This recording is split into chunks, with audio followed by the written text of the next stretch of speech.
స్థాయిలో చేశారు. ఆడవాళ్ళంటే పిచ్చి, అమ్మాయి కనబడితే ఊరుకోడు, సొంగగార్చుకుంటాడని కార్టూన్లు వేశారు. అట్లాగే మాట్లాడారు వీళ్ళు. ఇలాంటి వాడా ఈ లోకానికి, ఇలాంటి వాడితో పనిచేసినందుకు సిగ్గుపడుతున్నాం అని మాట్లాడారా లేదా? వ్యక్తిత్వ హననం చేశారా లేదా? ఎన్టీ రామారావు చెప్పులతో కొట్టడం ఇది నేను మాట్లాడట్లా, అదేదో జరిగిపోయి.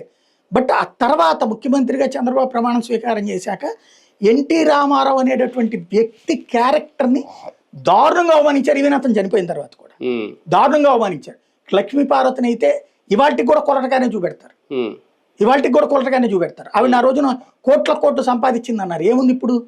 అక్కడ ఒకటి అద్దెకు ఉంటది దీని దగ్గర, మన ఇదే ఎన్టీఆర్ ట్రస్ట్ భవన్ దగ్గరలో ఉన్న బిల్డింగ్ దగ్గర లోటస్ తో ఏదో ఉంది చూడండి, అక్కడ యూనివర్సిటీ ఆపోజిట్ అక్కడ ఉంటది. హైదరాబాద్ లో ఒక ఇల్లు ఉంది, అది కూడా ఎన్టీఆర్ ఆమె పేరు మీద రాయబట్టి దొక్కిన ఆస్తి. మిగతా అన్ని తీసేసుకున్నారు కదా, ఆమె నడు రోడ్డు మీద నుంచోబెట్టారు కదా. ఇవాళకి కూడా ఆమె క్యారెక్టర్ ని, ఆవిడ్ని చూస్తే కులటగా చూపించే ప్రయత్నం.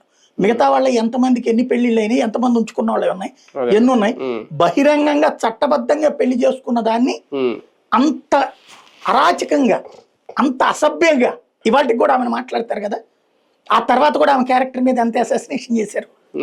ఎన్టీ రామారావుది తర్వాత మళ్ళీ 2009 ఎన్నికలప్పుడు